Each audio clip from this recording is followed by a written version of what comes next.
the Army sergeant charged with desertion. Bowe Bergdhal, the U.S. soldier from Idaho, held hostage by the Taliban for 5 years. We saw him blinking in the sunlight.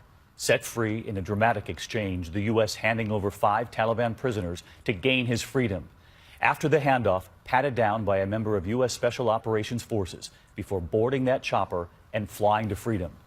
But tonight, that freedom could be short-lived. Late today, the U.S. Army revealing the charges that could lead to life in prison.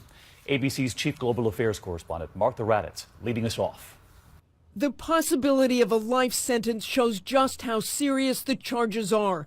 Desertion with the intent to avoid hazardous duty, endangering his fellow soldiers left to face the enemy without him. Endangering the safety of a command, unit, or place carries a maximum potential penalty of a confinement for life. For 5 years, Bergdahl was held under brutal conditions by the Taliban. My name is Bowe Bergdhal. Captured when he was freed last year in that dramatic exchange for 5 Taliban leaders, hollow-eyed and blinking after being held in darkness, he wept with gratitude when told he was heading home.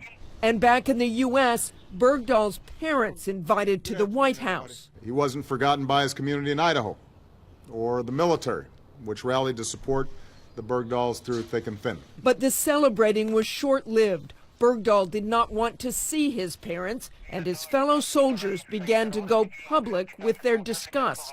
He knew what he was doing when he deserted us. A hearing will now determine whether there will be a court-martial. Bergdahl's attorney today asking that the public withhold judgment until they know all the facts.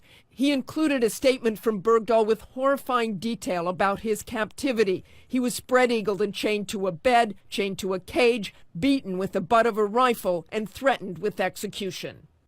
And Martha Raddatz is with us now live from Washington. We know he faces the possibility of life in prison, but if Bergdahl is found guilty, Martha, would the Army take into account that he was a prisoner of the Taliban all those years? You know, David, I can't imagine they wouldn't take that into consideration. And there's also, of course, the possibility that it won't go to trial, that they will make some sort of plea deal. All right, Martha Raddatz leading us off tonight. Martha, thank you.